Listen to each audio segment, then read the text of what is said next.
Siguraduhin mo lang na walang makakalam sa ginagawa natin. Alalahanin mo, walang mawawala sa akin dahil lalaki ako. At meron akong alas na hawak laban sa'yo. Parang awa niyo na, sir. Pabayaan niyo na po ako. Hindi na po kaya ng konsensya ko. Subukan mo makipagkalas ulit sa akin.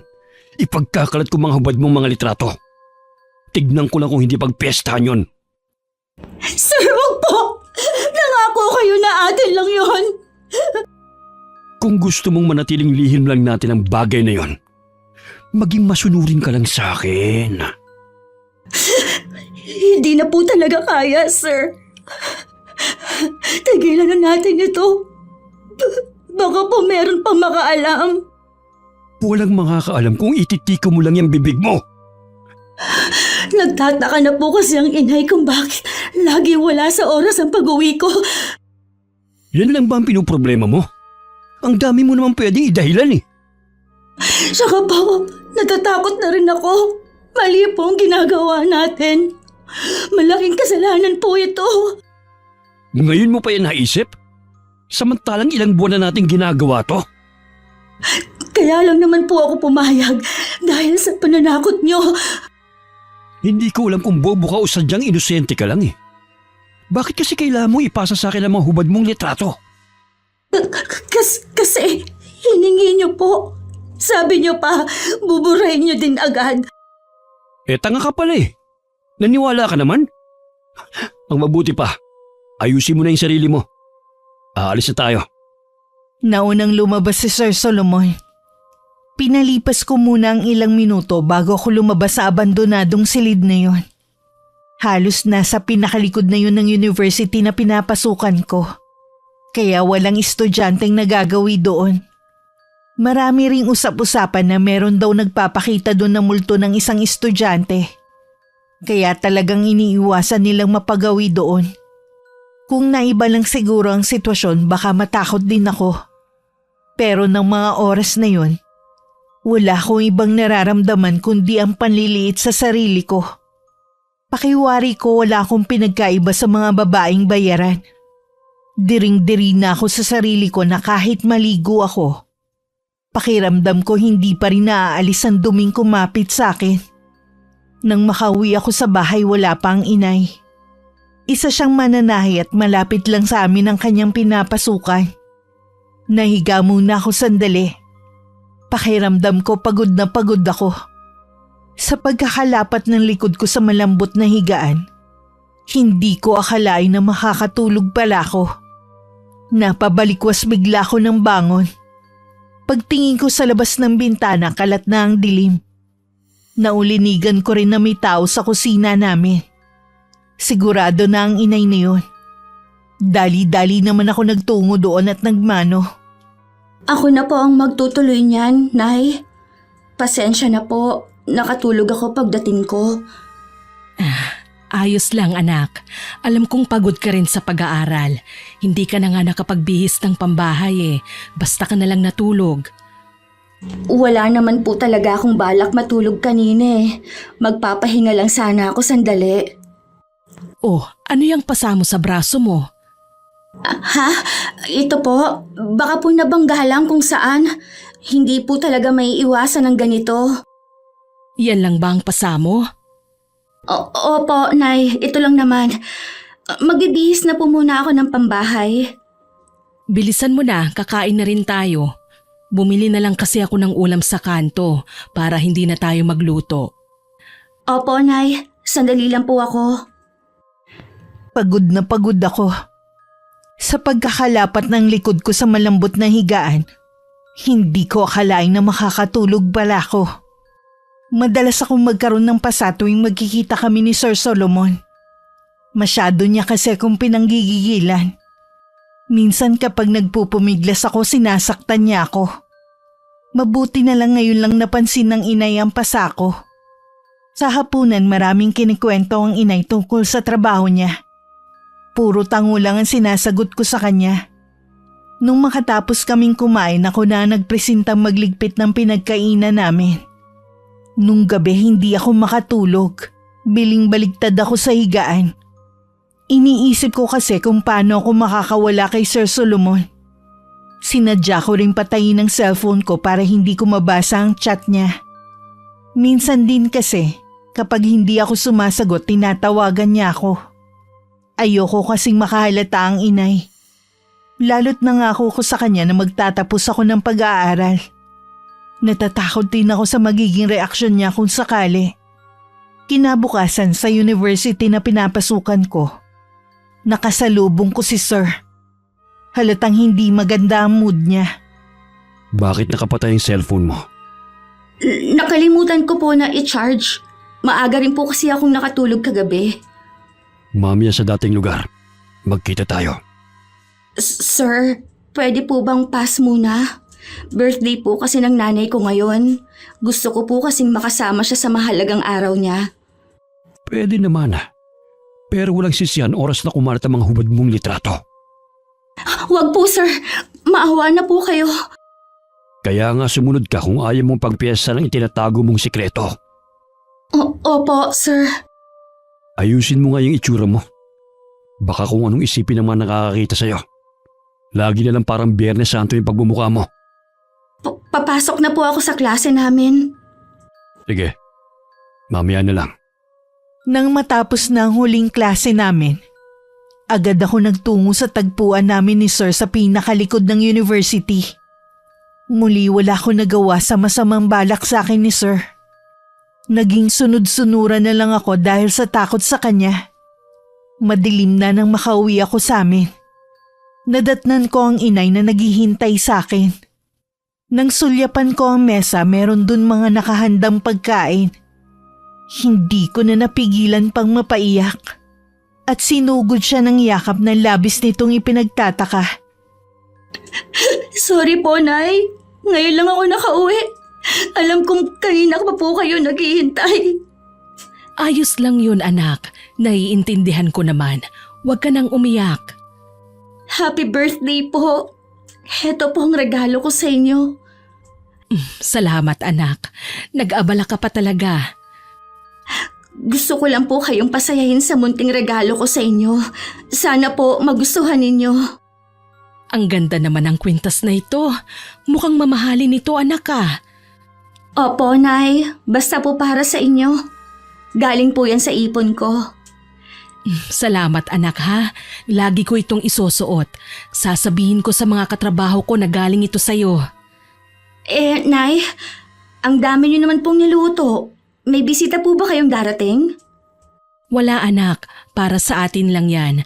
Mamimigay na lang ako sa mga kapitbahay natin. Halika nang kumain. Sige po, Nay. Kanina pa nga po ako nagugutom.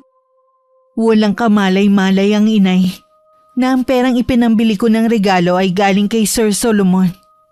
Tuwing nagkikita kasi kami, binibigyan niya ako ng pera. Nung una maluwag sa dibdib ko yung tinatanggap. Pero nung gusto ko na makipagkalas sa kanya, hindi ko na gustong tanggapin ang perang yun. Kapag dumarating ang sem break, madalas kami magkita sa labas. Minsan lumuluwas pa kami ng Maynila para dun magkita. Alam ko kasing takot din siyang malaman ng asawa niya ang tungkol sa amin.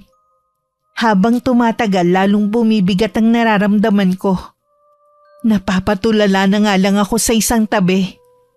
Minsan dumalaw sa bahay ang pinsan ko na nakatira sa kabilang bayan. Nagkataon na umalis nun ang inay, kaya kami lang ang nasa bahay. Oh, malapit na ang bakasyon nyo ah. Doon ka muna sa bahay. Tagal mo nang hindi nakakadalaw sa amin eh. Gusto ko sana, ate. Kaya lang, hindi ko naman maiwan ng inay. Dati naman naiiwan mag-isa ang nanay mo dito eh. Bahala na, te. Marami din kasi akong ginagawa eh. Sino ba kasi ang kachat mo? At panay pindot mo sa cellphone mo? Ha? Classmate ko lang. Oh, classmate ba talaga yan ha? Oo naman, te. Eh bakit namumula ka? Mainit eh. Kung boyfriend mo yan, huwag kang mag-alala. Hindi kita isusumbong kay Chang. Wala naman akong boyfriend eh. Nangako ako kay inay na magtatapos muna ako ng pag-aaral. Tama naman ang nanay mo eh. Pero nasa tamang edad ka na rin naman. Basta maging responsable ka lang. Alam mo dapat ang limitasyon mo. Wala akong balak pumasok sa isang relasyon ngayon o baka hindi na. Ha? Bakit naman? Hindi lang talaga yun ang priority ko ngayon. Gusto ko munang makabawi kay inay sa lahat ng sakripisyo niya para sa akin. Huwag mong sabihin na balak mong magpakamatandang dalaga. Pwede rin. Teka, sabihin mo nga, may problema ka ba? Meron kasi ko napapansin na kakaiba sa iyo eh. Hindi ko lang maipaliwanag. Wala naman. Ikaw talaga, te. Ang dami mo napapansin. Medyo stress lang siguro ako sa pag-aaral, lalo't malapit na akong magtapos. Sa bagay nga. Ganyan din naman ako nung nag-aaral eh. Kumusta na pala ang mga magulang mo at kapatid? Okay naman sila.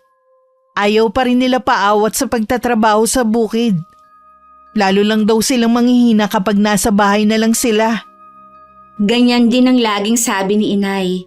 Sabi ko kasi sa kanya, kapag nakapagtapos na ako at may trabaho na, pwede na ako siyang tumigil sa pagtatrabaho. Ayaw niya at mas gusto daw niyang may sariling kita. Bata pa naman ang tiyang, hayaan mo muna siya. Mahirap naman kasi kung titigil siya sa pagtatrabaho. Maiinip lang siya dito sa bahay. Buti kung uuwi na kayo sa atin. Pwede siyang sumama kina itay at inay sa bukid. Ay, may iba nga pala ako. Ilang araw ka ditong titigil sa amin? Ah, 1 linggo lang. Bakit ayaw mo? Gustong gusto ko nga eh. Kung pwede nga lang, nandito ka muna sa amin eh. Kakaendo lang kasi ng trabaho ko eh. Gusto ko rin makapagpahinga. Hindi kasi ako makapagpahinga sa bahay eh. Dahil ang kukulit ng mga anak ni Kuya Mike. Kahit kasi may sarili silang bahay sa tabi namin, punta pa rin ang punta sa amin ng mga pamangkin ko. Tsaka, ugali na nilang iwan sa akin ang bunso nila. Baka naman manawa na ako sa pag-aalaga sa mga bata. Dito ka na nga lang muna sa amin. Malay mo, baka sa susunod eh. Ako naman na magbakasyon sa inyo. Namimiss ko na rin pumunta sa bukid at maligo sa ilog. Aasahan ko yan ha. Mabuti pa lalabas muna ako para bumili ng merienda natin. At saka, para hindi na rin kita maistorbo kung sino man yung kachat mo. Iniwanan pa ako ng mapanuksong tingin ni Ate Julie bago siya lumabas ng bahay. Napahinga naman ako ng malalim. At hindi ko na maitago ang nararamdaman kong inis. Si Sir Solomon kasi ang kachat ko. Nangungulit kasi siya na magkita kami ng araw na yon. Kahit sinabi ko na nasa bahay ang pinsan ko, pinipilit pa rin niya ang gusto niya. Nataranta pa ako nang biglang tumawag si Sir sa akin.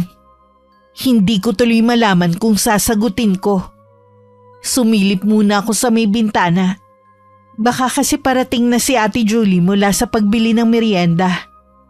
Nanginginig pa ang kamay ko nang sagutin ko ang tawag. Hello? Bakit pa po kayo tumawag? Sinabi ko naman po, di ba? Hindi ako pwedeng makipagkita sa inyo ngayon. Kailan mo pa ako hindi sinunod, Jasmine? Ngayon lang naman po. Nandito kasi ang pinsan ko. 1 linggo siyang titigil dito sa bahay. Baka naman nagdadahilan ka lang para hindi makipagkita sa akin. Hindi po. Nandito talaga ang pinsan ko. Lumabas lang siya sandali para bumili ng merienda. Huwag mo akong niloloko, Jasmine. Alam mo kung paano ako magalit. Nagsasabi naman po ako ng totoo. Nakikiusap ako sa inyo. Sa ibang araw na lang po tayo magkita. Hindi pwede sa ibang araw. Darating na bukas ang asawa ko. Ngayon lang ako libre. Hihintayin kita. Sir, teka lang po. Hindi talaga ako pwede ngayon. Sir? Sir, hello? Sir?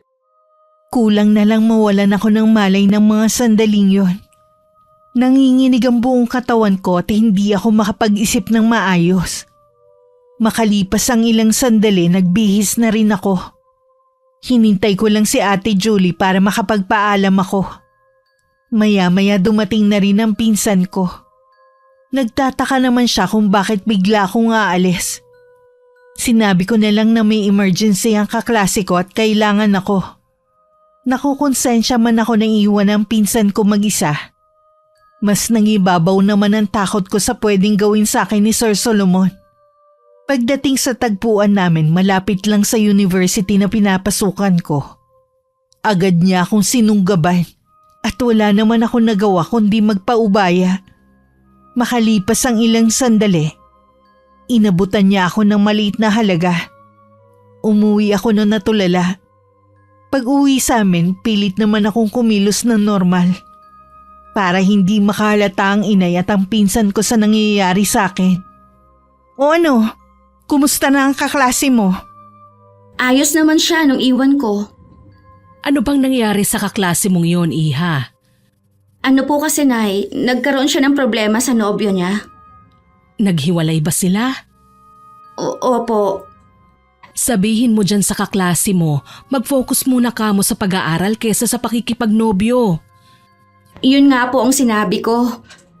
Eh ikaw ba? Wala ka pa bang nobyo? Wala po, Nay. Diba? Sabi ko naman sa inyo, hindi yan ang priority ko. Tama yan, anak. Kapag nakapagtapos ka naman pwede ka nang mag-boyfriend. Oo naman po, Nay. O paano? Maiwan ko muna kayong dalawa dito, ha? May gagawin lang ako sa kusina. Sige po, Nay. Yung bang ka-chat mo kanina sa kanya ka ba nakipagkita? Oo, sa kanya nga. Pasensya ka na, te, ha? Iniwan kita kanina. Ayos lang naman. Hindi naman ako naghintay ng matagal kay Chang Tsaka alam ko namang importante yung kaklase mo. Iba kasi ang itsura mo kanina Oo, ayoko nga sanang umalis kanina. Kaya lang, tumawag siya at iba talaga yung boses niya. Umiwas na lang ako ng tingin sa pinsan ko at lihim na napapakagat labi. Lalo rin akong binabagabag ng konsensya ko dahil sa pagsisinungaling. Sa hapunan, tahimik lang ako habang masaya nagkukwentuhan sina Inay at Ate Julie. Nung gabi, nagkwentuhan muna kami ng pinsan ko bago kami natulog. Dahil may mga kaibigan rin si Ate Julie sa lugar namin, dun muna siya tumambay habang nasa university ako. Nung lunchtime niyaya na naman ako ni Sir na magtungo kami sa abandonadong classroom. Paalis na kami noon na makita kaming magkasama ng isang estudyante na binansagang weirdo dahil sa kakaibang style ng pananamit niya. Sir, ano po ang gagawin natin? May nakakita sa atin. Baka mamaya ipagsabi niya. Huwag ka matakot. Wala naman siyang nakita Tsaka kilala ko ang lalaking yun. Hindi yung magsasalita. Baka kailangan na nating tigilan ito. Ayaw ka na naman Ako lang may karapatan magsabi kung kailan tayo titigil. Naintindihan mo ba ako? Ha? Pero, sir... Hindi ka ba talaga makaintindi? Sir, nasasaktan po ang braso ko. Bitiwan niyo po ako. Talagang masasaktan ka sa akin. Kaya wag mo inuubos ang pasensya ko. Ayoko na po talaga, sir. Natatakot na ako. Jasmine! Bumalik ka dito! Leche talagang babaeng yun. Sa kabila ng pagnanais kong tapusin na ang namamagitan sa amin ni Sir Solomon, mas nanaig na naman sa akin ng takot dahil sa pagbabanta niyang ipapakalat ang mga hubad kong litrato. Patuloy pa rin kami sa lihim na pagkikita sa loob ng university. Tuwing nakakasalubong ko naman si Christopher, ang nakakita sa amin ni Sir, hindi ako makatingin sa kanya ng diretso. Natatakot kasi akong mabasa ang mga nasa mata niya. Pakiramdam ko may nalalaman na siya sa amin ng professor ko. Sa bahay nagsabi naman si Ate Julie na uuwi na dahil tumawag ang kapatid niya. Meron daw out of town ng kapatid at isasama ang asawa at bunsong anak. Wala raw mag-aasikaso sa dalawang anak na pumapasok sa eskwelahan. Ay nako, hindi nga agad ako nagpamilya. Ako naman ang nag-iintindi sa mga pamangkin ko. Practice mo na rin yan. Para kapag nagkaroon ka na ng sarili mong pamilya, alam mo na ang gagawin mo. Ngayon lang nga ako nakapagbakasyon eh. Pauuwi naman ako agad. Bukas ka na ba uuwi, te? Oo eh, kasi sa hapon daw ang alis nila. Ako na lang ang pupunta sa inyo. Malapit na rin naman ang bakasyon namin eh. Aasahan ko yan ah.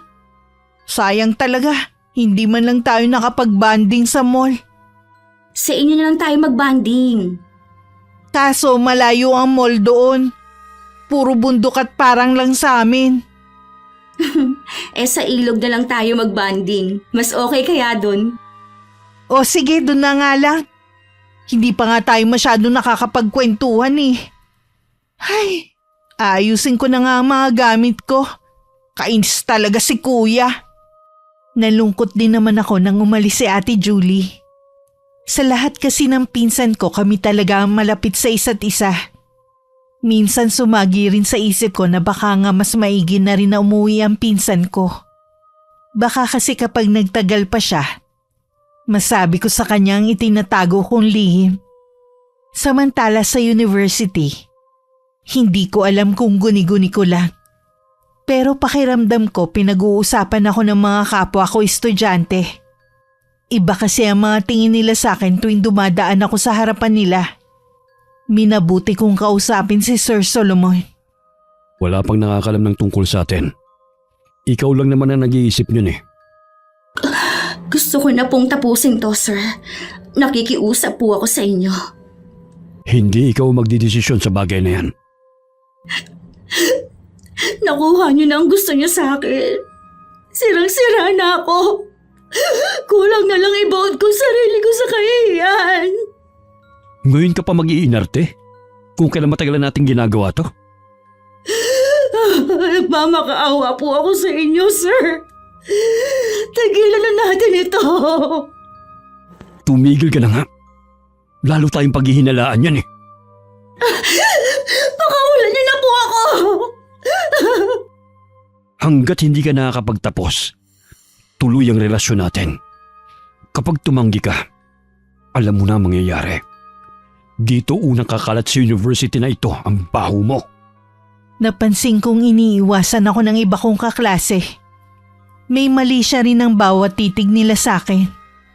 Lalo tuloy akong kinabahan. Dahil sa sobrang pag-iisip, hindi ako makapag-focus sa pag-aaral ko. Bumaba tuloy ang grades ko. Sa bahay naman wala akong laging ganang kumain. Gusto ko lang laging magkulong sa silid ko. Hindi ko alam na pinag-aaralan na pala ng inay ang kakaiba kong kilos nitong mga huling araw. May dinaramdam ka ba, anak? Po? Wala naman po, Nay. Bakit yun naitanong? Napapansin ko kasi na parang lagi kang tulala eh.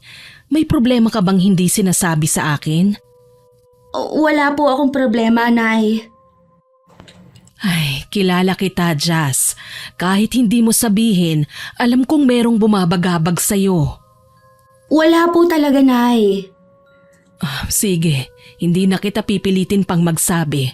Basta kapag handa ka na, nandito lang ako para makinig. Opo, Nay. Pasensya na po kayo kung pinag-aalala ko kayo. Natural lang na mag-aalala ko sa'yo dahil nanay mo ako. Napayakap na lang ako kay inay ng mahigpit habang impit na umiiyak. Kahit gustong gusto ko na magtapat sa kanya, pinili ko pa ring itikom ang bibig ko. Hindi ko rin kasi maiwasang sisihin din ang sarili ko kung bakit ako napasok sa ganong sitwasyon. Nag-iisip din ako ng paraan kung paano ko makukuha ang mga litrato ko kay Sir Solomon na siyang ginagawa niyang panakot sa akin para mapasunod niya ako. Lingid sa akin tuwing nasa university ako, hinahalungkat ng inay ang mga gamit ko. Gusto niyang makakuha ng impormasyon sa kung ano nangyayari sa akin. Alam kong may malaking problema ang anak ko. Nararamdaman kong hirap na hirap siya. Pero ano ang gagawin ko? Hindi ko naman siya mapilit na magtapat sa akin. Ano nga kaya ang itinatago ni Jasmine? Wala rin akong alam na kahit sa university ay sinusundan ako ng inay. Iba talaga ang kutob ng isang ina kapag nasa alanganing sitwasyon ng anak. Dahil hindi naman siya basta-basta makakapasok. Wala ring nakuhang impormasyon ng inay. Nagkita muli kami ni Sir Solomon ng araw na yon. Kahit meron ng chismis na kumakalat tungkol sa pagiging malapit namin sa isa't isa. Dahil din sa pagpupumilit ko na makipagkalas sa kanya. Nasaktan niya ako ng araw na yon. Nagkaroon ako ng pasa sa braso ko. Hindi ko rin inaasahan na nasa bahay na nun ang inay. At halatang hinihintay niya ako. Nay? Nandito na po pala kayo? Mano po? Bakit ngayon ka lang? Hindi ba dapat kanina ka pa nakauwi? Kasi po, Nay, may dinaanan pa kami ng mga kaklase ko. Ganun ba? Teka, bakit may pasa ka? Ha? Baka po nabangga na naman kung saan. Patingin nga. Hindi ako naniniwala sa'yo. Hindi to nabangga kung saan. Magtapat ka nga. Sino ang nananakit sa'yo? Wala po, Nay. Talagang nabangga lang ang braso ko. Huwag ka nang magsinungaling pa. Paano kita matutulungan kung naglilihim ka sa akin? Meron bang nambubuli sa'yo sa pinapasukan mong university? Wala po talaga, Nay. Sige, ayaw mong umamin ha? Bukas na bukas din, sasama ako sa'yo sa pagpasok mo. Ako na lang ang aalam kung sino sa mga kaeskwela mo ang gumagawa nito sa'yo. Nay, wag po! Mali po kayo ng iniisip nyo. Anong mali? Tingnan mo ang mga pasa mo. Hindi lang iisa yan. Alam kong nagsisinungaling ka sa akin. Meron kang itinatago. Wala po talaga, Nay. Umamin ka na kasi. Ano ba ang inililihim mo sa akin? Bakit ayaw mong sabihin? Wala po talaga. Nay, ano pong nangyayari sa inyo? Ang dibdib ko. Maupo po muna kayo. Ikukuha ko lang kayo ng tubig. Ayos lang ako. Mawawala rin ito. Heto po ang tubig. Inumin niyo po muna. Ano pong nararamdaman niyo? Bigla lang nanikip ang dibdib ko. Dadalhin ko na po kayo sa ospital, Nay. Wag na anak. Wala lang ito. Dahil po ba sa akin? Kaya nanikip ang dibdib niyo? Hindi kita sinisisi anak. Gusto ko lang talagang malaman ang totoong nangyayari sa'yo. Patawarin niyo po ako, Nay. Natatakot po kasi ako. Kanino ka natatakot? Magsabi sa inyo. Anak, huwag kang matakot. Kakampi mo ko. Hindi ako papayag na maagrabyado ka ng kahit na sino. Kaya nakikiusap ako sa'yo. Magtapat ka na sa akin. Opo, sasabihin ko na po. Hinaharas po ako ng isa kong professor na lalaki. Ano? Professor mo ang may gawa niyan? Kailan pa? Ilang buwan na po, Nay. Tinatakot niya po kasi ako kaya hindi ako makapagsumbong. Diyos ko anak, matagal na pala itong nangyayari sa inyo. Bakit hindi ko malang napansin ang pagbabago sa'yo? Akala ko kasi stress ka lang sa pag-aaral mo. Patawarin niyo po ako, Nay.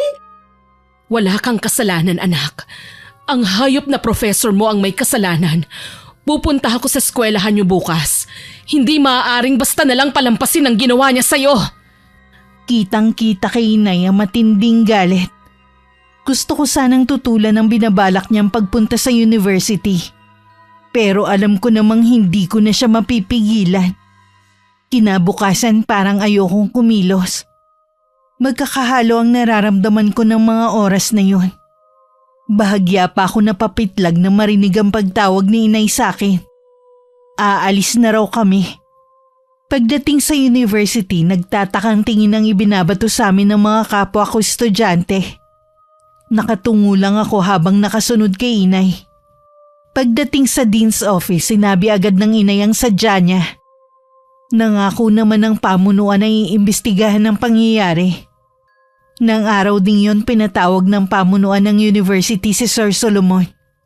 Pero hindi muna kami pinagharap. Sa hallway nakasalubong ko siya. Hindi maipinta ang mukha niya. Ang kapal ng mukha mo para magsumbong. Alam mo bang pwede ako matanggalan ng lisensya ng dahil sa'yo? Ang inay ang gustong ireklamo ka sa Dean dahil sa ginawa mo sa akin. Oras na matanggal ako. Sisiguraduhin kong ilalabas ko rin ang itinatago mong baho para amanos lang tayo. Huwag po, sir. Maawa kayo. Hindi mo ko madadaan sa pag-iyak mo. Matagal na kasi ako nakikiusap sa inyo na itigil na natin ito eh. Pero kayo ang ayaw. Pagbabayaran mo to, Jasmine. Ipagdasal mo na hindi ito makarating sa pamilya ko. Bakit? Anong gagawin niyo? Hindi mo ba talaga alam ang mangyayari, ha? Pwes, hintayin mo. Lalo akong nakaramdam ng takot sa ipinapahiwatig ni Sir. Naging balisa tuloy ako tuwing papasok. Idagdag pa ang mga usap-usapan sa paligid. Kahit hindi man harap-harapan nilang iparinig sa akin, alam kong may kumakalat na tungkol sa akin. Lagi din nagtatanong ang inay kung may ginawa na bang aksyon ng pamunuan ng university. Makailang ulit din siyang pumunta ron para i-follow up ang reklamo. Katagalan hindi na hinaharap ang inay. Ang bagal naman umaksyon ng university nyo. Ano pa bang ebidensya ang kailangan nila? Bakit patuloy na nakakapagturo ang professor mong yun? Hindi ko nga po alam. Parang ayoko na tuloy pumasok, Nay.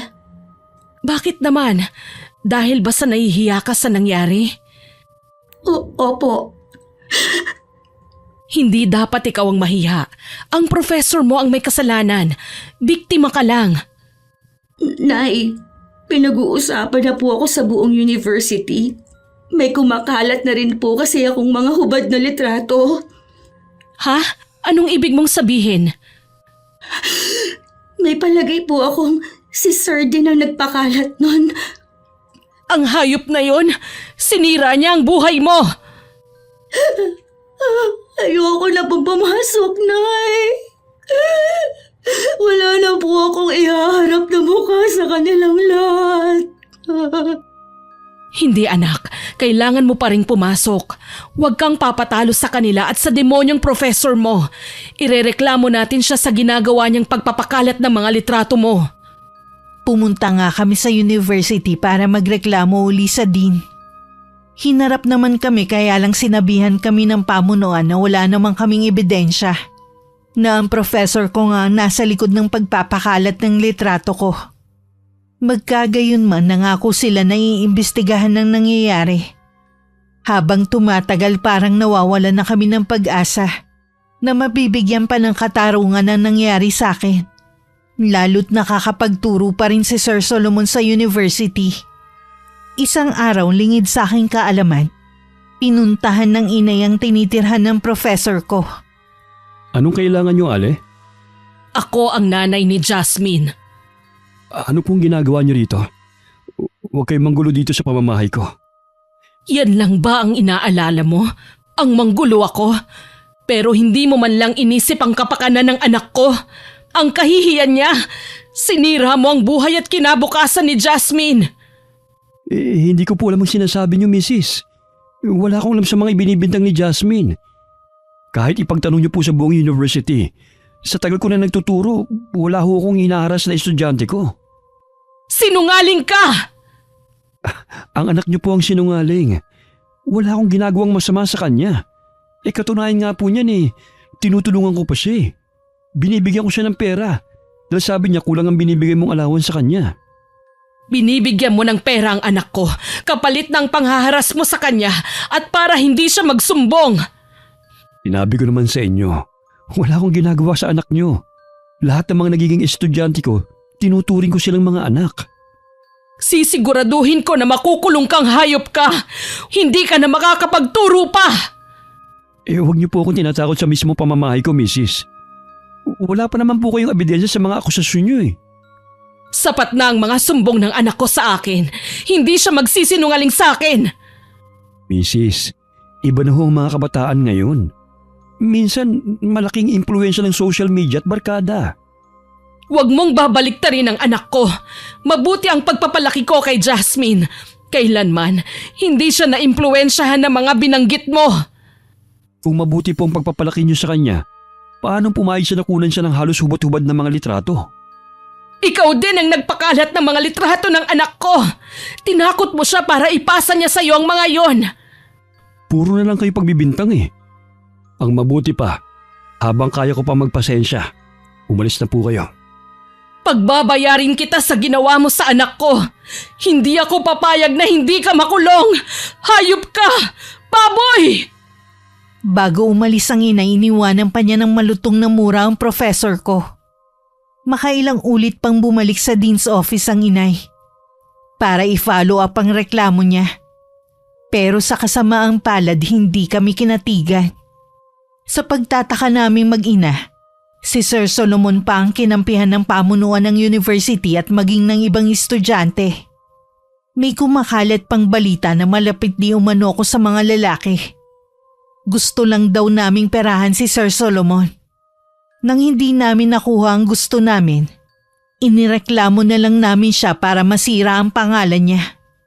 Bakit hindi ka pa nakabihis? Hindi ba maagang pasok mo ngayon?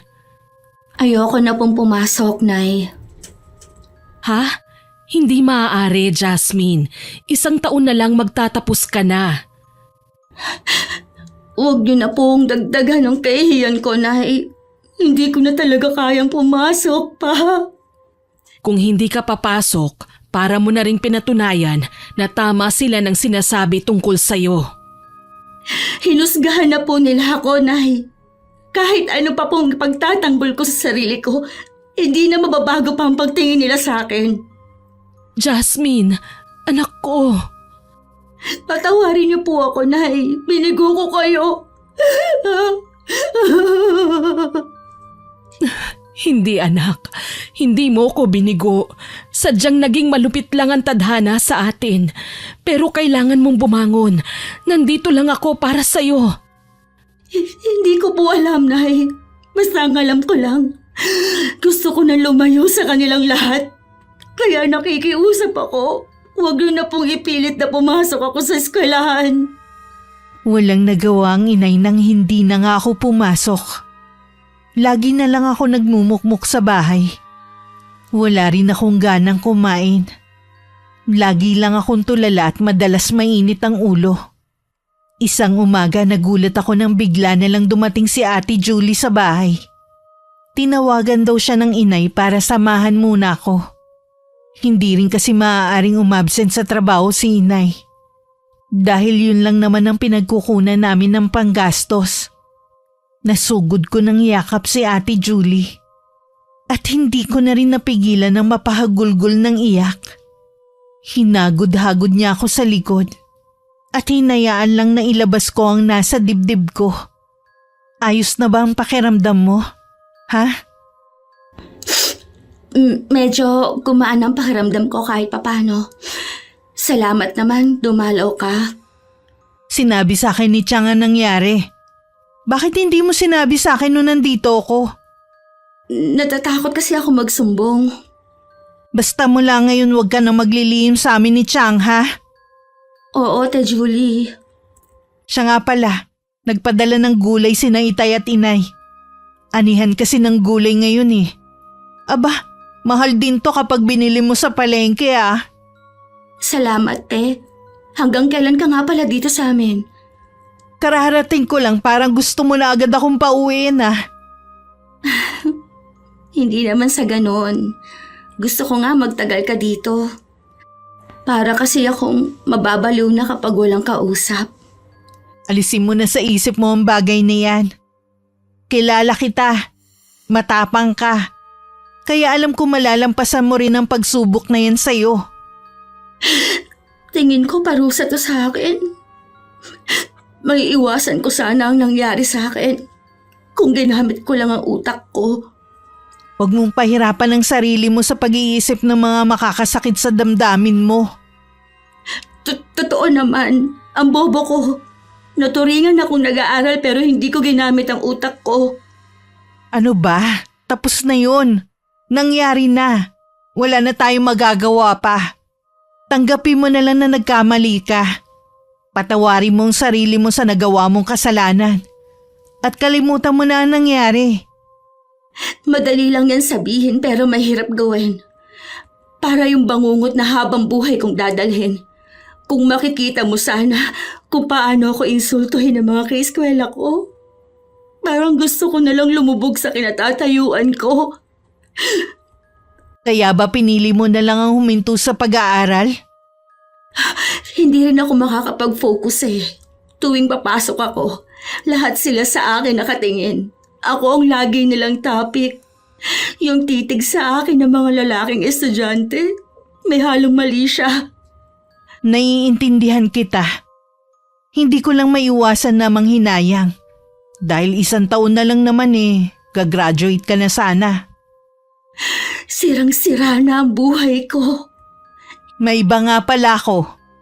Nagsampa na ba kayo ng kaso sa professor mo? Anong sabi ng pamunuan ng university? Hindi na kami magsasampa ng kaso. Wala naman daw kaming matibay na ebidensya. Tsaka, hindi siya natanggal sa pagtuturo. Mas kinampihan pa siya ng eskwelahan. Grabe naman sila. Ikaw na nga ito na agrabyado Hindi man lang nila naiisip na pwede pang maulit yun sa ibang estudyante. Kaya tama lang ang naging desisyon ko. Alam ko, apektado na rin ang inay. Parang gusto ko na nga lang lumayo muna. Hindi ka naman makakalayo dahil wala ka namang ibang mapupuntahan. Kung gusto mo sa amin ka muna. Gusto ko sana yung mag-isa lang ako. Ayoko kasi na may mag-usisa sa nangyari sa akin. Sa bagay nga, siguradong tatanungin ka ni na itay at inay, kahit ang kuya. Dumito ka muna. Sasamahan kita hanggat kailangan. Sa pagdating ni Ate Julie sa bahay, kahit papaano nakakalimutan ko ang nangyari sa akin. Ngunit pagdating naman ng gabi, laging laman ng panaginip ko si Sir Solomon. Ang nakangising mga kaklase ko at ang malisyosang titig nila sa akin. Dahil sa hindi ko pagkakatulog sa gabi at mahina rin akong kumain, humina ang katawan ko. Sa loob ng ilang linggo halos butot balat na lang ako. Hindi tuloy maiwasan ng inay ang magalit at pangaralan ako. Gusto mo na ba talagang mamatay, ha?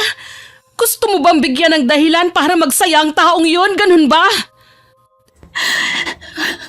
Hindi naman po, Nay. Bakit hindi ka kumakain? Pinababayaan mo na ang sarili mo. Tignan mo nga ang sarili mo sa salamin. Kulang na lang kapag lumabas ka ng bahay, habulin ka ng aso dahil butot balat ka na lang.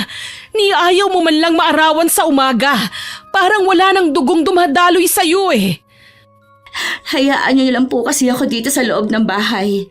Kasama ko naman si Ate Julie Anong hayaan? Nanay mo ako.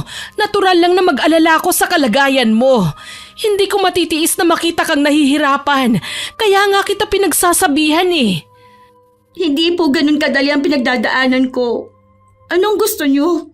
Lumabas ako agad na parang wala nangyari sa akin? Ang akin lang naman sana, kumain ka at kahit dyan lang sa tapat ng pinto lumabas ka para masikatan ka man lang ng araw. Kalusugan mo ang inaalala ko. Sige po, Nay. Para matigil lang kayo. Aalagaan ko na po ang sarili ko. Kakain na rin ako, pero hindi ko pa rin po kayang lumabas ng bahay natin. Sige, ayos na sa akin yun. Hindi na kita pipiliting lumabas ng bahay. Bigyan niyo lang po ako ng panahon. Malalampasan ko rin po ito. Lagi mo lang tatandaan, nandito lang ako, kami ng Ate Julie mo. Alam ko naman po yun. Nag-usap nga kami ni Julie, baka gusto mong dun muna sa kanila. Doon kasi, sariwa ang hangin at malalayo ang mga kapitbahay. Pwede kang makalabas kahit papaano. Sinabi ko na po kay Ate Julie ang dahilan ko. Wala namang masama kung magtatanong sila. Kamag-anak naman natin sila. Normal lang yun. Sige po, Nay. Pag-iisipan ko po. Matutulog lang po muna ako, Nay. O sige, tatawagin na lang kita kapag kakain na. Isa pa tong nararamdaman ko. Lagi akong nahihilo at nakakaramdam ng antok. Pero normal lang siguro dahil sa hindi nga ako makatulog. Habang nakahiga, patuloy pa rin sa pag-ikot ang paningin ko. Masakit din ang puson ko at pakiwari ko babaliktad ang sikmura ko. Nakakaramdam kasi ko ng pangangasim. Ipinikit ko na lang ang mga mata ko. Ilang sandali lang mahimbing na akong natutulog. Hindi ko rin namalayan ang pag-awang ng pinto at pagsilip ni Ate Julie. Nasaan si Jasmine? Ang himbing po ng tulog, Chang. Nakakaawang gisingin. Ay, ganun ba? Mamaya ko na lang siya gigisingin para kumain. Mauna na lang tayo. Mabuti nga po nakatulog siya para makabawi man lang siya. Madalas po kasing gising siya sa gabi. Akala niya siguro tulog na ako. Hindi niya alam, naririnig ko ang pag-iyak niya. Kung pwede ko nga lang akuin na ang lahat ng sakit na nararamdaman ni Jasmine, ginawa ko na. Tingin ko po hindi niya basta makakalimutan ang pinagdaanan niya hanggat nandito siya. Ang mabuti po niyan, Chang, kumbinsihin niyo po siya na sa amin muna tumira. Huwag kang mag-alala, kakausapin ko ulit siya. Siya nga po pala. Meron po sana akong itatanong. Huwag niyo po sanang mamasamain Ano yun, Iha? Nasisiguro niyo po bang panghaharas lang ang ginagawa sa kanya ng professor niya? Diretsahin mo nga ako, Julie. Ano ang ibig mong ipahiwatig? Baka po kasi higit pa sa panghaharas ang ginagawa ng professor na yun sa pinsan ko. Lalo na po't may mga litrato siyang hawak. Baka po kailangan na nating kasuhan ng rape ang taong yun. Di sana merong ikinuwento si Jasmine. Tsaka sa university naman nangyari. Natatakot lang po kasi ako sa pwedeng mangyari kay Jasmine Tama na ang pag-iisip ng hindi maganda. Huwag mo nang dagdagan ng alalahanin ko. Pasensya na po kayo, Chang Kalimutan niyo na lang po ang mga sinabi ko. Ang mabuti pa, kumain na tayo. Hindi na naalis sa isipan ng ina yung mga sinabi ni Ate Julie. Ilang araw ko na tuloy napapansin ang kakaibang tingin na ipinupukol sa akin ng inay. Pinipilit ko namang labanan ang nararamdaman kong kalungkutan. Pakiramdam ko kasi, papunta na sa depresyon ang nangyayari sa akin. Nang mga sumunod na araw, tila bumalik na sa dati ang gana ko sa pagkain. Lagi rin akong gutom at gustong gusto ko ang malamig na tubig. Pagkatapos ko namang mabusog, inaantok ako kaya buong araw akong tulog. Natutuwa naman ako at mukhang maayos na ang pakiramdam mo.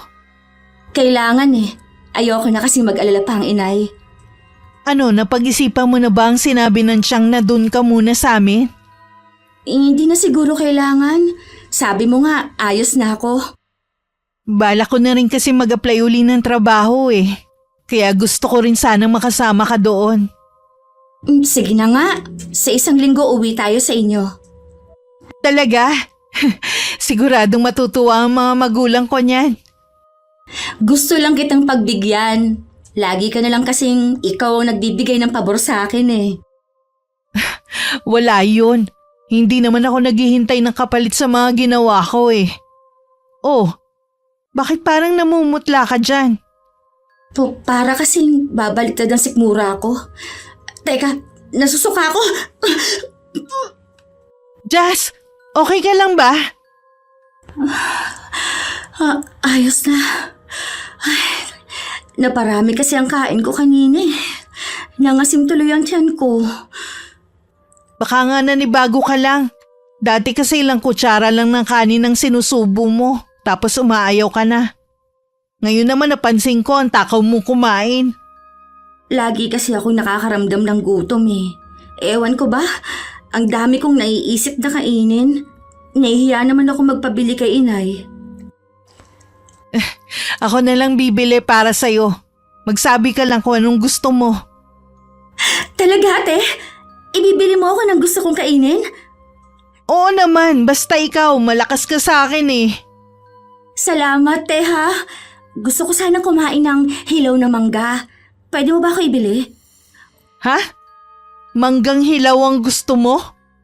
Oo, gusto ko sana yung medyo bubot pa. Kaya lang wala namang mapagkuhanan dito. Wala namang puno ng mangga dito sa lugar na to. Pagtiyagaan mo muna yung manggang hilaw na bibilin ko ah. Dito ka muna. Lalabas ako para mabili yung gusto mo. Meron ka pa bang gustong ipabili? Para bibilhin ko na rin. Wala na, te. Yun lang ang gusto ko. Lingid sa akin nagkakahinala na ang pinsan ko sa totoong kalagayan ko. Sandali lang naman siyang umalis.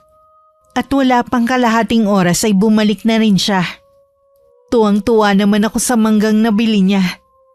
Pagkatapos kong ang lantakan at ubusin ang dala niya, nakatulog naman ako. Sa tagal ng pagkakatulog ko, hindi ko na malayang dumating na pala ang inay. Sinabi naman ng pinsan ko kay inay ang hinala niya. Imposible ang sinasabi mo, Julie. Huwag kang ang gumawa ng kwento. Lahat po kasi ng sintomas ng pagbubuntis nasa kanya na. Ganyan po kasi ang hipag ko nun sa 3 niyang anak. Hindi, ang anak ko. Imposible. Kailangan niyo po magpakatatag, Chang. Higit kanino man kayo ang mas kailangan ni Jasmine ngayon. Ano ang gagawin natin? Sigurado na magugulat ang pinsan mo. Samahan niyo po muna siya magpatingin. Kung tama tayo, kailangan niya ng pangangalaga mula sa atin. Bakit kailangan pang sa anak ko mangyari ito? Ano bang kamalasan ang nangyayari sa amin? Wala pong taong malas. Sadya pong sinusubo kayo ngayon. At marahil bunga na rin ito ng mga maling desisyon. Ang mahalaga po matanggap ni Jasmine ang nangyayari sa kanya at handa niyang harapin ang mangyayari sa hinaharap. Hindi ko alam. Naguguluhan ako, Julie. Chang, pakatatag po kayo. Parang nauupos na kandilang napaupo na lang ang inay habang mahinang umiiyak. Ayaw niya rin kasing marinig ko ang pag-iyak niya. Mabuti na lang nariyan si Ate Julie. Siya ang umalo at lumamay kay inay. Madilim na nang magising ako. Pero pakiwari ko bitin pa rin ang tulog ko. Pinasok na ako ni Ate Julie sa silid. Sabi niya kakausapin ako ng inay. Bigla naman akong kinabahan. Lalo't walang kangiti-ngiti ang pinsan ko. Tingin ko pa para siyang naiiyak. Tumayo na ako para sumunod. Bago lumabas ng silid, sumulya pa ako sa malaking salamin. Magulo at nakasabog lang kasi ang mahaba kong buhok. Nagmamantika din ang mukha ko at maputla ang labi. Hindi na ako katulad ng dati na palaayos sa sarili. Nadatnan ko sa sala na magkahiwalay na nakaupo ang inay at ang pinsan ko. Pawang mga seryoso ang mukha na nakatingin sa akin. Pilit pang umiti nang makita akong palapit. Pero naaaninag ko sa mga mata ni inay ang kakaibang lungkot. Gusto niyo daw akong kausapin? Oo. Bukas kasi day off ko. Sasamahan kita na magpa-check up. Ha? Wala naman po akong sakit Anak, gusto ko lang makasigurado sa kung ano ang kalagayan mo. Mukha po ba akong may sakit sa paningin niyo? Tingin namin ng pinsan mo, wala kang sakit. Baka lang kasi nagdadalang tao ka. Ano? Nay naman, ang dami ko nang iniisip, dinadagdagan niyo pang inaalala ko. Jazz, yung sintomas kasi ng isang nagbubuntis na sa'yo. Intindihin mo naman ang Chang. Nag-aalala lang siya sa'yo. Hindi ka pa naman nagbubuntis Kaya paano mo nasisiguro na nagdadalang tao nga ako? Hindi pa nga ako nakakaranas magbuntis. Pero sa 3 beses na pagbubuntis ng hipag ko, naroon ako at nakita ko ang nangyayari sa kanya. Katulad ng nangyayari sa'yo ngayon. Hindi ako buntis! Kayo lang nag-iisip ng ganyan! Kaya nga magpapatingin tayo bukas para makasigurado tayo. Hindi nga sabi ako buntis! Ako ang nakakaalam dahil katawan ko to! Hindi mo kailangan magalit, anak. Kung ayaw mo, hindi kita pipilitin. Akala ko ba kakampi kita? Bakit parang pinag-iisipan mo ako ng hindi maganda? Nagawa mo pang magsumbong kay nanay. Hindi naman sa ganon. Nag-aalala lang ako sa'yo. Ako ang lagi mong kasama dito sa bahay. Kaya ako ang nakakakita sa pagbabago mo. Ang mabuti pa, umuwi ka na lang sa inyo. Hindi kita kailangan dito. Jasmine, huwag mong pagsalitaan ng ganyan ng Ate Julie mo. Siya na nga itong nagmamalasakit sa'yo, ikaw pa itong galit ngayon. Okay lang po, Chang. Naiintindihan ko naman po si Jazz. Huwag niyo nga akong pagtulungan. Pakiramdam ko tuloy, ang sama-sama ko. Jasmine, bumalik ka rito. Hindi pa tayo tapos mag-usap. Hayaan nyo na lang po muna siya mag-isa, Chang. Pasasaan ba't makakapag-isip din siya na para din sa kanya ang sinasabi natin. Pasensya ka na, Iha, sa mga binitiwang salita ng pinsan mo sa'yo. Magulo pa kasi ang isip niya hanggang ngayon. Naiintindihan ko naman po si Jasmine. Chang, magpapaalam na rin po ako. Tumawag po kasi yung kumpanyang ina-applyan ko Kailangan ko na po mag-report. Ay, ganun ba, Iha? Di sige, dalawin mo na lang kami kapag may oras ka, ha? Oo naman po, Chang. Kinabukasan din umalis na rin si Ate Julie. Habang nagpapaalam siya sa akin, wala naman akong imik. Sa ibang direksyon din ako nakatingin. Pinipigil ko ring mapaiyak. Bago siya lumabas, lumapit muna siya sa akin at saka ko niyakap. Nang wala na siya, tsaka ako napahagulgul ng iyak. Pakiramdam ko nag-iisa na lang ako at wala nang kakampi. Lalo ring lumala ang nararamdaman ko. Tuwing umaga, lagi ako naduduwal. Lagi rin akong nahihilo. Sa kabila ng paglala ng kalagayan ko, hindi pa rin ako napilit ng inay na magpa-check up sa doktor. Kahit impis pa ang tiyan ko, may pagdududa na rin sa akin na meron ngang pumipintig sa sinapupunan ko. Nung hapong umuwi ang inay, inabot niya sa akin ang dala niya. Nung una hindi ko pa alam kung para saan yun. Para saan po ito? Para sa'yo. Bukas ng madaling araw, pinakamaganda raw gamitin yan.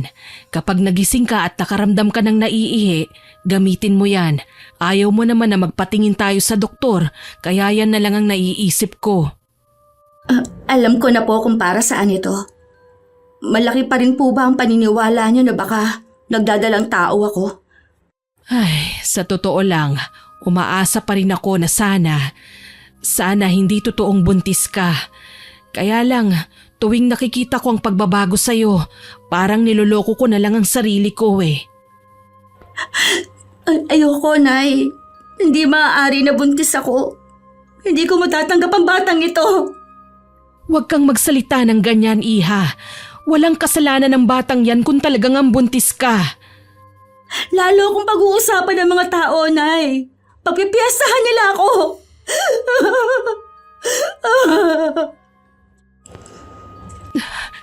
Huwag mong sabihin yan. Walang taong malinis. Kung sakaling may sabihin man sila sa'yo, ako ang bahala. Makakatikim sila sa akin ng maaanghang na salita. Kahit anong pang pagpapalubag ng loob ang sinasabi ng inay, hindi niya mapawi ang nararamdaman kong takot. Kung ano-ano tuloy ang nagsasalimbayan sa isip ko. Buong gabi rin akong walang tulog at tahimik na umiyak. Nung marinig ko ang tilaok ng manok ng kapitbahay namin, bumangon na ako. Nanginginig pa ang kamay ko habang hawak ang pregnancy test kit. Makalipas lamang ang ilang sandali, lumabas na ako ng banyo. Para akong pinagsakluban ng langit at lupa. Akala ko dahil buong gabi na ako umiyak ng umiyak. Wala na akong mailuluha ng mga oras na yun. Pero nagkamali ako. Patuloy pa rin sa pagluha ang mga mata ko. Hanggang magising na ang inay. Kinuha niya ang nasa kamay ko. At napahagulgol na rin siya ng iyak habang yakap ako. Nang humupa na ang lahat, nanatili lang akong tulala at nakatingin sa kawalan. Kailangan pa rin nating magpa-check up para maresetahan ka ng mga vitamins para sa'yo at sa pinagbubuntis mo. Hindi ko ito matatanggap. Wala na tayong magagawa pa. Nandyan na yan eh. Hindi ko naman ginusto to! Binaboy lang niya ako! Pinilit lang ako ng demonyong yun! Ako ang biktima dito! Bakit siyang kinakampihan ng lahat? Huminahon ka, Iha. Baka makasama sa inyo ng magiging anak mo ang ginagawa mo. Wala akong pakialam! Sana nga, mawala na tong sanggol na to! Huwag mong sabihin yan sa apo ko. Wala siyang kasalanan. Kung tutuusin, may kasalanan ka rin. Kung nagsumbong ka kaagad, hindi ka na sana aabot sa ganyang sitwasyon.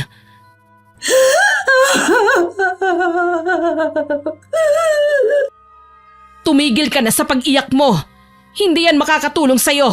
Sa ayaw at sa gusto mo, pupunta tayo sa doktor. Mukha lang galit ang inay ng mga oras na yon. Pero masigit siyang nasasaktan sa nangyayari sa akin. Nang pumasok siya sa silid, doon na nag-iiyak ang inay habang tutup ang sariling dibdib. Tinawagan din niya ang pinsan ko. Hindi na nagulat si Ate Julie nang makumpirmang nagdadalang tao nga ako. Pero labis din siyang naapektuhan sa nangyari sa akin. Nangako din siyang dadalawin kami kinabukasan. Buong maghapon din ako nagmukmuk sa loob ng silid ko. Hinayaan na lang muna ako ng inay. Nung hapon na dumating ang pinsan ko, napilitan ng katukin ako ng inay. Pero walang tugon sa akin. Jasmine, buksan mo itong pinto. Nandito ang pinsan mo. Hindi po kaya natutulog siya? Sa lakas ng pagtawag ko, sigurado na nagising na siya. Kanina pa po ba siya nasa kwarto? Oo eh, dinalhan ko na nga lang siya ng pagkain eh. Kahit ano kasing pakiusap ko, ayaw niyang lumabas. Jasmine, ako to. Pwede mo bang buksan tong pinto? Mag-usap tayo. Miss ko na makipagkwentuhan sa'yo eh. Ang tigas din ng ulo ng pinsan mo. Ang mabuti pa eh, kukunin ko na yung susi. Mabuti pa nga po, Chang. Iba kasi ang kutob ko eh. Ha? Sige, teka lang. Kausapin mo muna si Jasmine dyan. Jas, alam kong hindi madali ang pinagdadaanan mo. Pero nandito lang kami ng nanay mo. Handa ka namin damayan sa lahat ng oras. Nakikiusap ako sa'yo. Buksan mo na tong pinto. Eto na ang susi. Pwede bang ikaw na ang magbukas? Nanginginig kasi ang kamay ko eh. Sige po. Jasmine, kanina ka pa ba Jasmine? Anak ko! Julie, ang pinsan mo! Bumubula ang bibig! Naglaso ng anak ko! Jasmine! Bakit mo ito ginawa? Hihingi po ako ng tulong. Nadala naman ako agad sa pinakamalapit na ospital. Mabuti na lamang naagapan ako. At hindi na kumalat ang lason sa buong katawan ko. Walang tigil sa pag-iyak ang inay sa tabi ko at hindi rin siya makausap ng matino. Mabuti na lamang nariyan ang pinsan ko na nag-asikaso sa lahat ng kailangan ko sa ospital. Kumalat ang nangyari sa akin sa lugar namin. Dahil tikom ang bibig ng inay, marami ang nag-isip na baka natuluyan ako sa ginawa kong pagpapakamatay. Pagkalabas ko naman sa ospital, hindi ako sa bahay namin tumuloy, kundi sa bahay ni na Ate Julie. Ipapaubaya ko muna sa inyo ang anak ko ha. May kailangan lang akong asikasuhin. Huwag kayong mag-alala, Chang. Hindi namin siya pababayaan dito ni na Itay at Tinay. Salamat, Julie ha. Lagi kang nariyan sa tabi ng pinsan mo. Wala naman pong ibang magtutulungan kundi tayo-tayo lang din. Anak, aalis lang ako sandali ha. Babalik din ako. Opo, Nay. Hihintayin ko na lang po kayo. Huwag mo na sanang uulitin ang ginawa mo ha. Hindi ko kakayanin anak kapag may masamang mangyari sa'yo. Hindi ko na po uulitin, pangako po. Chang, matanong ko lang po kayo. Ano pa po ang aasikasuhin nyo eh? Nag-resign na naman kayo sa trabaho nyo. Personal, Iha. Tsaka ko na lang sasabihin sa inyo. O paano, aalis na ako. Jasmine, huwag mong kalilimutan ang mga gamot at vitamins mo ha. Opo, Nay. Sige po, ihahatid ko na po kayo sa labasan. Hinatid nga ni Ate Julie hanggang sa may sakayan ng tricycle ang inay. Gusto rin kasing makausap ng sarili na ng pinsan ko ang inay. May hinala siya na balak magiganti ng inay ko kay Sir Solomon. Nagkaroon lang siya ng hinala na marinig niya ang pag-uusap ng mga nanay namin. Hiningi kasi ng inay ang libro ng karunungang itim na matagal nang nasa pangangalaga ng tiyahin ko. Kinumpirma naman yun ng inay nang tanungin siya ni Ate Julie. Wala na rin namang sinabi ang pinsan ko hanggang makaalis ang inay. Nagtungo muna ang inay sa university na dati kong pinapasukan. Inabangan niya ang paglabas ni Sir Solomon. Aling Siling, anong ginagawa niyo rito? Para makita ka sa huling sandali. Nabalitaan ko nga ang nangyari sa anak niyo. Ito po ang konting tulong. Hindi ko kailangan ng pera mo. Buhay mo ang gusto kong maging kapalit sa ginawa mo sa anak ko. Kung ganun, totoo ang balita na patay na si Jasmine? Itong tatandaan mo kung anong hirap ang naranasan ng anak ko habang buhay mo ring dadanasin. Darating ang panahon, ikaw na mismo ang hihiling sa sarili mong kamatayan. Aling Siling, patawarin niyo po sana ako sa nagawa kong malaking kasalanan. Huli na ang lahat. Magsisi ka man ngayon, hindi mo na maibabalik ang sinira mong buhay. Sana lang wala ka nang maging biktima. Aling Siling, nakikiusap po ako. Tanggapin niyo po itong maliit na halaga. Makakatulong din po ito sa inyo. Hindi ko kailangan yan! Kung gusto mo, sunugin mo! Kung ganun, ano ho bang dahilan ng pagparito niyo? Gaya ng sabi ko, gusto ko lang makita ang taong sumira sa anak ko. Teka lang, Aling Siling. Huwag muna kayo umalis. Ang bilis naman niyang nawala. Saan kaya sa sumuot? Baka sumabay sa mga naglalakad na estudyante. Mula noon laging nakasubaybay sa bawat kilos ni Sir Solomon ang inay. Gusto niya kasing maging mabagsik ang gagawin niyang pagpapahirap sa lalaki. Pag-uwi sa bahay, sinimulan na rin gumawa ng ritual ng inay. Isinabay niya yun sa kabilugan ng buwan. Sa bawat inuusal niyang Latin na salita, para yung latigong humahampas sa katawan ng dati kong professor. Sumpain ka sa ngalan ng itim na kapangyarihang taglay ko! Magdurusa ka habang buhay! Samantala, naging balisa naman si Sir Solomon sa bahay nila. Bumangon siya sa kalagitnaan ng pamamahinga niya. Masakit din kasi ang buo niyang katawan. Nang tingnan niya ang dahilan, nanlaki bigla ang kanyang mga mata sa mga latay sa kanyang balat. Paano ako nagkaroon ng mga latay? Saan galing to? Aray! Hindi nga ako nananaginip lang. Totoo ang mga sugat sa katawan ko. Samantala dahil work from home ang setup ng trabaho ni Ate Julie, nababantayan niya ako palagi. Mawala lang ako sa paningin niya, kandahanap na siya agad sa akin. Minsan natatawa na lang ako dahil parang OA na kasi. Pero naiintindihan ko naman. Dahil nag-aalala lang siya na baka ulitin ko na naman ang ginawa ko dati. Huwag ka tayo mag-alala. Hindi ko na uulitin ang ginawa kong katangahan. Ano ka ba? Hindi naman yun katangahan. Dumadanas ka lang kasi nun ng matinding depresyon. Salamat sa Diyos at nalampasan mo rin yun. Salamat sa inyo. Hindi niyo ako sinukuan ni Inay. Ano nga palang plano mo ngayon? Sa ngayon, focus muna ako sa pagbubuntis ko. Sabi kasi ng doktor, maselan ako magbuntis. Sabi din ng inay, ibebenta na niya ang bahay namin. Baka yun ang gamitin namin para makapagsimula ulit kami. Naniniwala akong okay ka na. Nakakapag-isip ka na ng tama eh. Nung nag-aagaw buhay ako, nakita ko ang inay na nasa tabi ng walang malay kong katawan. Iyak siya ng iyak. Doon ko pinagsisihan kung bakit ko yun ginawa. Sabi ko talaga, kapag nakaligtas ako, haharapin ko na ang problemang ito. Para sa magiging anak ko, mas magiging malakas na ako. Tama yan. Huwag kang mag-alala.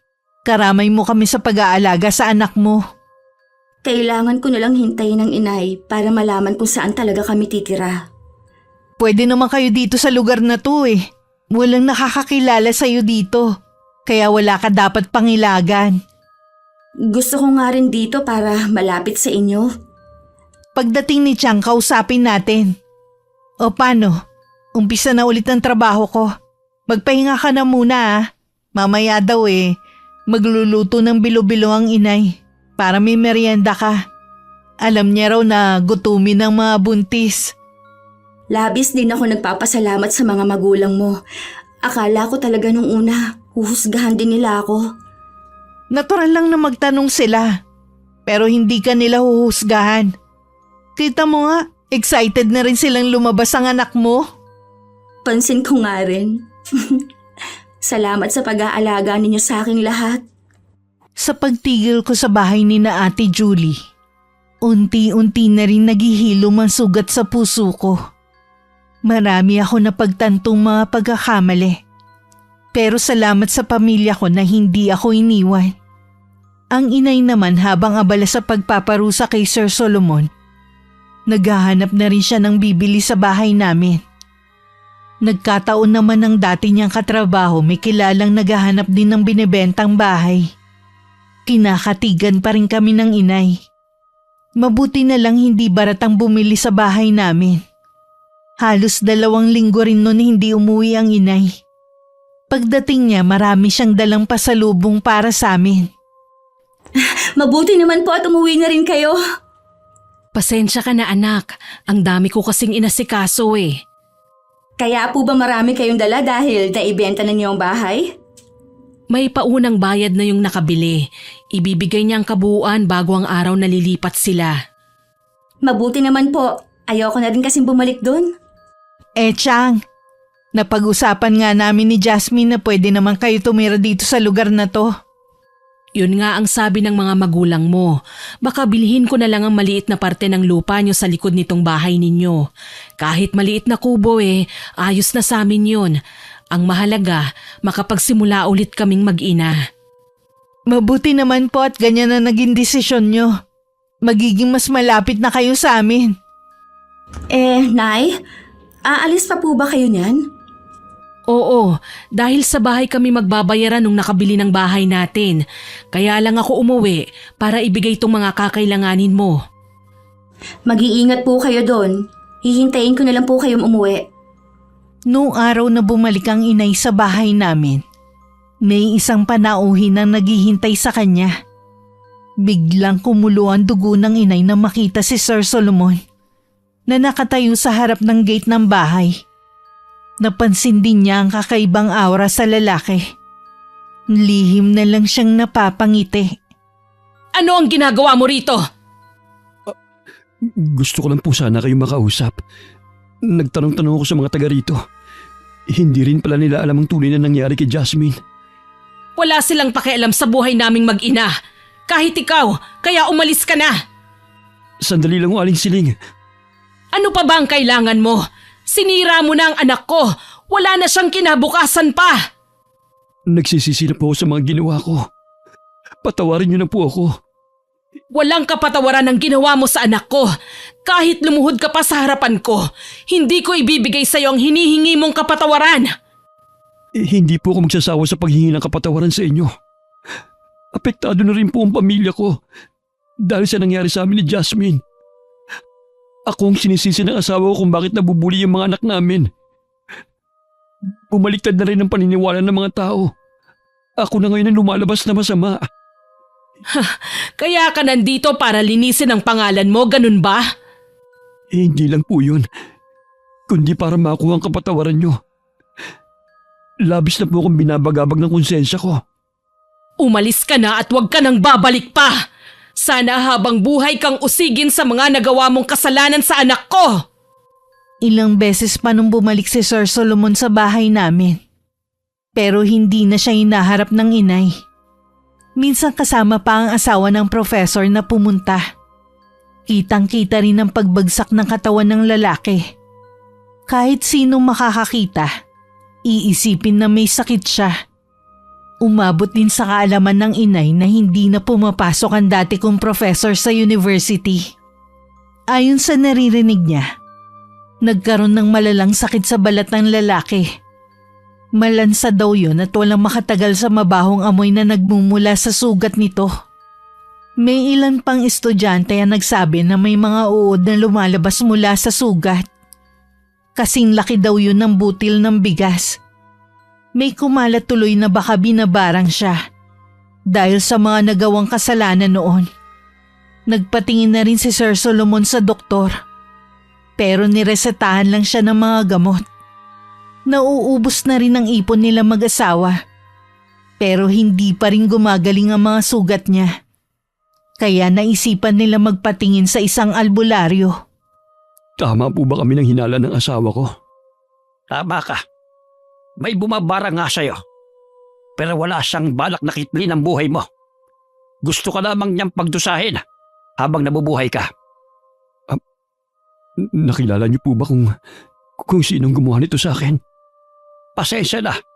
Masyadong malakas ang kanyang kapangyarihan. Aaminin ko, hindi ko siya kayang labanan. May pinaghihinalaan po ako, pero hindi ako sigurado.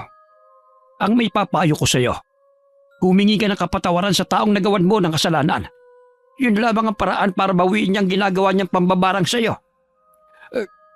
Gagawin ko po yan. Lahat gagawin ko para mapatawad nila ako mag-ina. Nang umalis si Sir Solomon at ang asawa niya, tsaka naman lumabas sa isang silid ang inay. Nakangisi pa siya habang nakatingin sa pintuang nilabasan ng mag-asawa. Napapailing naman ang matandang albularyo na pinsang malayo ng inay. Merong 2 klase na nagmana ng biyaya. Ang ilan husay sa panggagamot at ang iba naman husay sa pangbabarang. Ang kaalaman sa barang ang namana ng inay sa kanilang lola. Sinunod ko lang sinabi mo, pinsan. Salamat sa'yo. Alam ko naman na maaasahan ka talaga.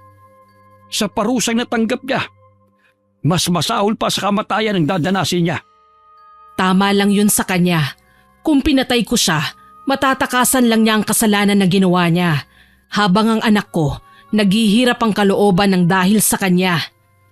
Sa tingin ko rin, sa sinabi ko sa kanya, hindi na siya babalik pa rito. Kung sakali man, ikaw na ang bahala. Nang bumalik si Sir Solomon sa bahay namin, nadatnan niyang iba na ang nakatira doon. Nang magtanong siya kung saan lumipat ang inay, hindi naman masabi ng bagong may-ari. Nanlulumong umuwi na lang sa kanila ang dati kong professor. Tiningnan niya ang sarili sa salamin. Kahit siya nandidiri sa sarili dahil sa mga sugat sa buong katawan.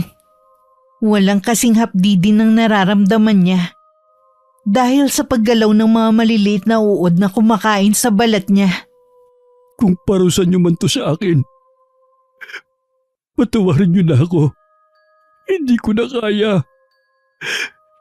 Nawala na sa akin ang trabaho ko. Sana naman, huwag ang kalusugan ko. Kahit ang sariling asawa at mga anak ay pinandidirihan na rin si Sir Solomon.